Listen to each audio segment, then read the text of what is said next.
Hello, wild beauties. Thank you. Today I am sitting with Eileen. And again, the theme for January has been listening. And so, Eileen, I'm going to let you introduce yourself. And then where are we going today with listening? Sure, yeah. Yes, I am Eileen. I am a mostly retired midwife. I still hold that title, but I it's like I'm in that transition phase out of being a midwife. It's really weird not to say that I am one still, so I still claim a little bit of that title. And I am a life coach and energy healer who trained under Nadine. And my luminous life is my coaching healing business that I'm offering to the world. Fabulous. And listening is, I think, an underlying current of a lot of what I'm working with these days. When this topic initially came up for the month, the immediate thing that popped into my head was, do we actually listen very often these days? And I mean, the answer is often no.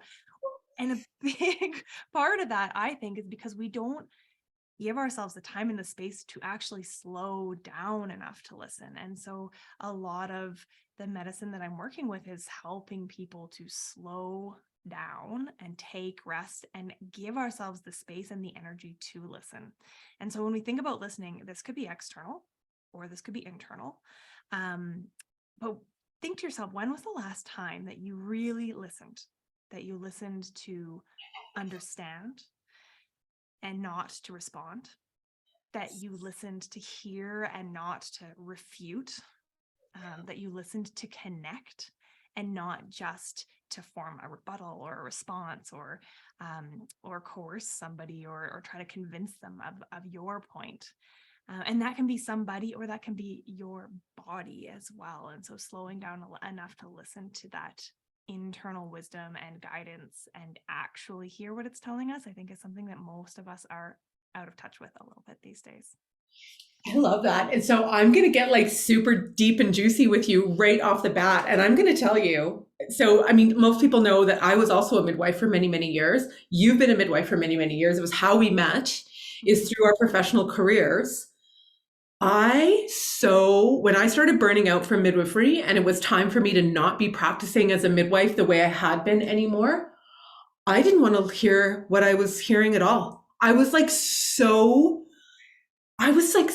superimposing my will. It didn't matter that I was sick, that I couldn't sleep. I was physically a mess. I was diagnosed with interstitial cystitis, which is a terrible bladder disorder that most women never heal from. I did heal, but I think it's really important to talk about that resistance space because it's like, what do we do when I'm like, I don't want to effing hear this? Yeah, and that's a really good point. And that's part of that resistance you speak about too, for sure. It's part of that. There's almost a fear of slowing down enough to listen. There's a fear of hearing because what if we don't like what we hear and then we have to do something with it? And especially as women, I think we've got hustle culture and the patriarchy on one side telling us that you must be busy and be productive to be worthy and worthwhile.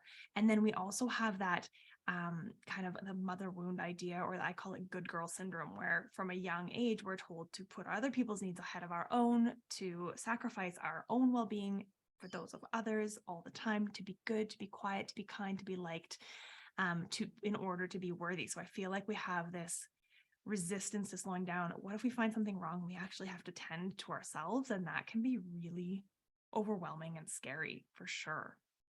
And I'm really thinking about what you said about, not listening to respond or just listening to connect or listening to be present. And I was thinking, I wonder if it would have helped me if I actually gave myself permission to not actually have to do anything about it. Just Yes. was allowed to listen and be like, oh shit. Okay, I don't have to do anything. I don't have to change anything, because I think for me, I mean, I think maybe this is true for a lot of people. There is that expectation of like, okay, now you got to do something about it. And what's the Oprah? It's not Oprah, it's Maya Angelou. What once you know better, you do better. But there can be spaciousness in that. Yeah, it's not like you have to all of a sudden fix all of the things that are wrong. even just allowing them the space to show up and to sit with them. Much like with meditation, when a thought comes up, if you start worrying about the thought, the fact that you're thinking, you cling to it, you get stuck in that spot and it doesn't allow it to pass. I think Yeah. a similar thing can happen when we're listening to our bodies and to what it's telling us. If we get wrapped up in ruminating on it or feeling like we need to fix it, it's almost like we fix it within our bodies. Whereas if we can be aware that it's there, be gentle with it, be soft, and let it be present for the time that it's meant to, often it will go on its own. Okay, so let's do a real quick practice right now. What is an easy way that people can just stop? Like this is like stop, drop, and roll. Let's do a stop, drop, and roll for listen. What are we going to do? Is it like taking a few breaths? Is it just going to be like feeling into the body? Whatever's coming through for you intuitively. What's our stop, drop, and roll to listen? And just in this moment, just for 5 seconds. Yeah, I mean, I think connecting with the breath is always a great first step. And then seeing if you can feel where the breath moves into your body. And often it's really stuck, shallow, ragged. So if you can take a few breaths and slowly lengthen those breaths in, and especially the out breath, and feel if there's an area of your body that wants that breath to move into, just to tend to it almost and let it soften. That's a really nice way to ground into your body in the present moment and check in with how your body is actually feeling. Okay, so let's do it. Let's Okay. do, how many breaths are we going to do together first?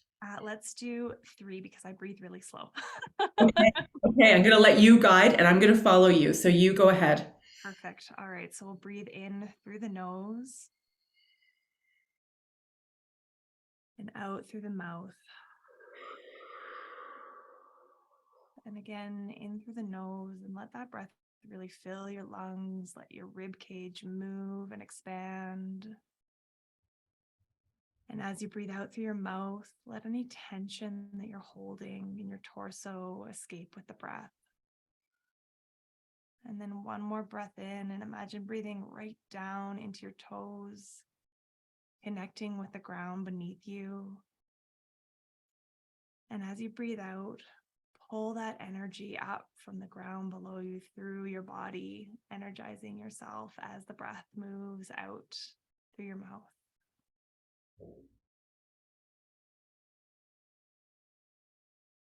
And come back whenever you feel ready.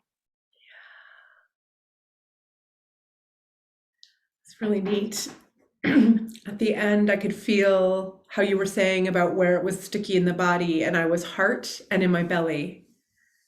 Yeah, so I could feel the grounding and the slowness, and then also the invitation of the body where I was maybe wanting a little extra TLC. Mm-hmm. Fantastic. Yeah. Thank you for that. It's really such a powerful way to start, is just to be able to stop and give ourselves permission just to listen. Yeah, I fully agree. It's how I like to start all my interactions with clients, in whatever capacity. It's with checking in with our bodies, going through that guided, usually longer than 3 breaths meditation, and just presenting ourselves to each other and ourselves. Yeah. Yeah. Okay, well, thank you so much. That was absolutely magical. If anyone is interested in booking a one-to-one session with Eileen, you can just email me, Nadine@nadinerobinson.com. We will get you hooked up. Eileen also does amazing ceremonies throughout the year. So if that's something you're interested in, you can just check in and follow up. If you just feel any connection with Eileen or the need to reach out and connect, just send us an email and we'll get you hooked up. Love you all. Thank you, everybody.